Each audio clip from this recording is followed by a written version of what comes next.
Hi, thanks for joining Juan and me for a ride outside the ranch. And I've ridden Juan out a couple of times, but today is going to be my first day making a stab at trotting around the fields out there. I'm not expecting any complications because he's a really good boy, but one never knows until you're in the middle of it. And also, when I go out, I'm never quite sure what I'm going to find while I'm out there. So there's always that part. So this will probably be our last video from this ranch. Next week I am shifting to a different ranch over in Palma Valley. And so it'll be a different look. You guys, everybody's going to miss these beautiful, beautiful palm trees or date trees. And off to the left, there's Moo. Interesting one was like, what the heck? That's Moo. He's amazing. He's this giant cow that lives in the field with the horses. So for some reason, Juan just noticed Moo. Just love all that. So we're starting out our usual walk down the road. And the thing that I've really appreciated the last week or so riding him is that piece under his left shoulder is getting a lot more connected, so that if he went to somebody at this point, he'd just kind of feel like a horse that's green, a young horse, but he wouldn't feel so completely asymmetrical. So I think between the work that we've done together and the work he does every day, twice a day, running around in the arena with his cones, is pushing the balls, carrying the long tubes. I mean, he is just his own entertainment program. At some point we'll have some video clip of that, but he does a lot of full gallop around in there with obstacles in his mouth, and it's quite a training program. So I think that actually hasn't hurt. I noticed the days that he was standing, that was more of a problem. Or standing meaning it's raining, and so he can't run quite as much, and everything's a little bit different, more subdued.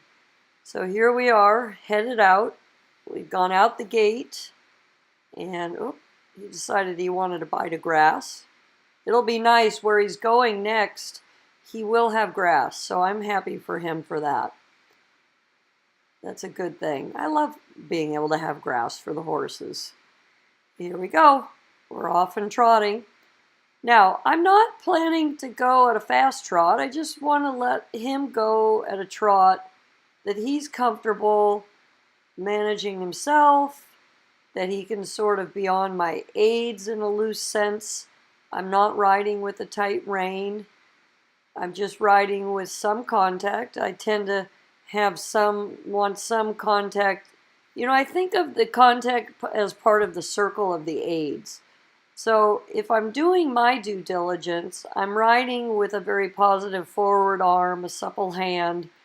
And so even though any contact does create some restriction on the horse, I'm going to say I try to work on in a lifetime of having a positive connection, because there is a point inside the horse when you get them to be really in a fluid way connected to the seat and the leg and the hand. It creates like a loop or a circle inside the horse's body. And I think overall it creates a good relationship not only for the rider but for the horse. Again, if it's symmetrical, if it's supple, if it's flexible, if it's, responsive and, all those things that allow it to be a true connection. I think people have to be careful. One of the things horses end up with interesting restrictions in their jaws and their poles and their neck because they've had to deal with maybe a negative connection. So one of the nice things that I've gotten time, here we go. Oh, the little waterway's gone. So now we're just in some deep footing. He's getting pretty good about trotting over all these shadows. Now I'm going to make a little subway down over the bank. So he has to make a little decision here. Down the bank.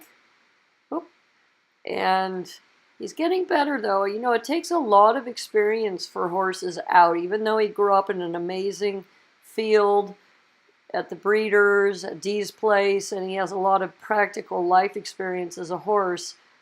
It's still interesting. I think when they carry a rider, they have to make a lot of decisions. They're not with the horse herd, and maybe the weight of the rider and how everything looks is a little bit different. I notice there's a big difference between trotting on a horse, how they see everything, and cantering on a horse. So something in the action. So here we are. I don't think we've been down here before. So we're getting a chance to take in some new environment. And at the end, we'll head up the road a little bit. So one of the things with the green horse, I'm always thinking about what they can face and have success.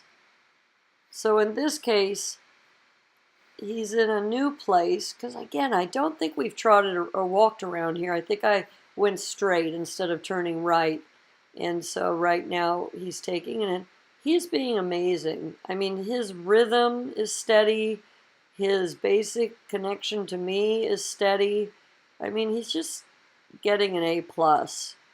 Very, very, very good disposition.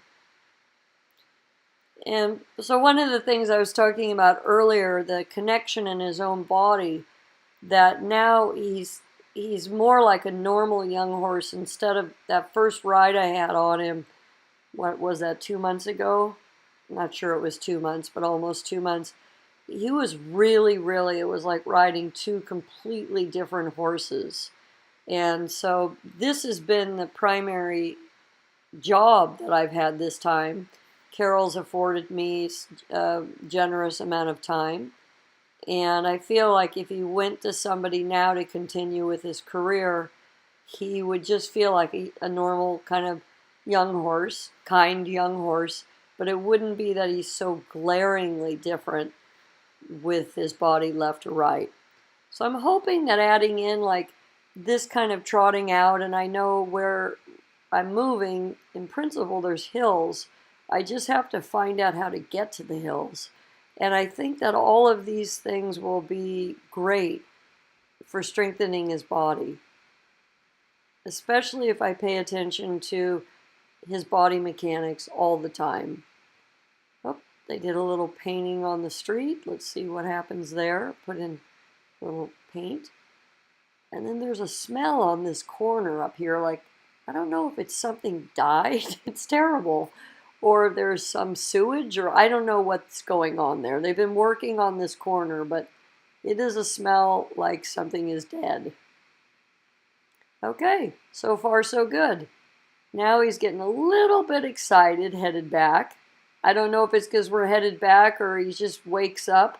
You know, you find out that horses kind of wake up in different increments. So I'm having to do a fair amount of half halting now.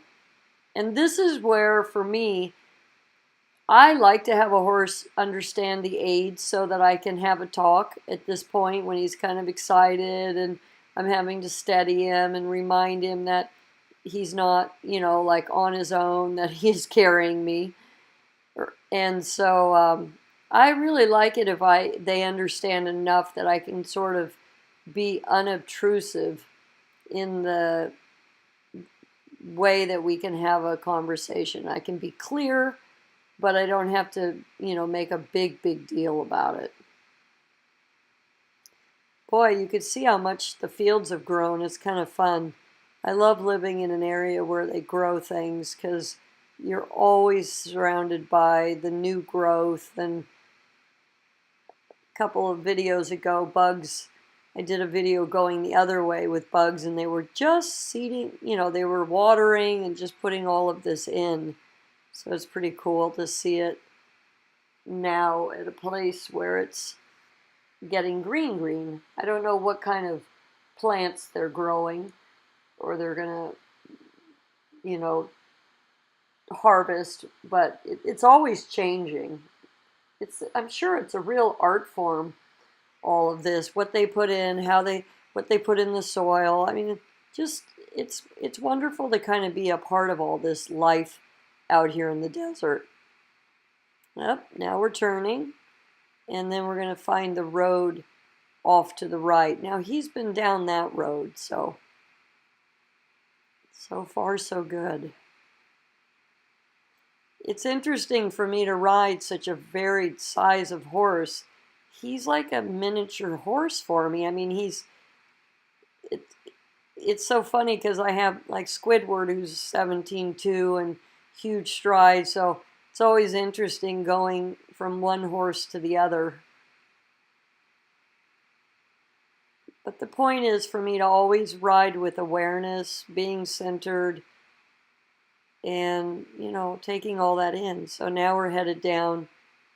Oh, so off in the desert, or off in the distance, there's a vehicle. So we'll get a little chance to have some kind of an obstacle. He's fine about cars driving by and all of that. You see those sacks hanging in the trees? That's what they put the dates in. I don't know why. I'm guessing for the birds or insects, or I'm not sure, ease of collecting them. So I'll let him process all this. The gentleman's probably working on the irrigation, so I don't know what that means in terms of water. And so, oh, there we are. Water is off to the left, so they are irrigating. So Juan's getting a little experience with fresh irrigation. And we have a dog. So they're getting lots of little deals going on here. And there we are. So you could see. Now, if I had a little more, I didn't want to disturb him with his hoeing or his shoveling. Now we have the porta potties, the ancient porta potties on the right. I would have asked Juan to walk over that water puddle, but I didn't want to disturb him, and it was enough of an obstacle going on there, and he was good about walking. He was a little funny about shadows and things on the ground when he came, but he's already, as you can see, he's coming right along on all that. Kind of looking forward to, I don't know if there'll be water opportunities where I'm moving. It's an Indian reservation, Palma Valley, and so I'm not sure what is going to be there. It's not too different than this, other than that they have more oranges and avocados in that area, and here they have the dates and orange and citrus. All right, now we're on the final stretch. I'm not asking him to have a huge stride, you know, like I'm not on an endurance ride going gangbusters. I still look at trying, when I have contact to him, to move within the gait, that he has a reach and a stretch, but he's not necessarily overwhelmed and running, that he still has to use his core connection. He has to have balance, so I'm asking him in a way to be integrated, to have balance, flexibility, rhythm, emotions, in a way stillness, all these pieces of the Self Seeds collection, and applying those to Juan when we're out and about. And so I would say he definitely gets an A+ for his first effort to be out trotting around the field. Now, you've been with me in the steps of preparation. I walked him once, a couple times, made sure I can walk, trot, and canter him comfortably around the ranch. Why do I do that? So that if something really went sideways, that I know that he's comfortable cantering with me in an open way, and he won't be frightened if something happens. Because again, to me, I'm trying to help the horse have the highest level of success every increment that I take on in changing. The little pet, he was taking in his neighbors across the way, and you could see now we're on a long rein, our final stretch down the driveway, and he's just great about all of it.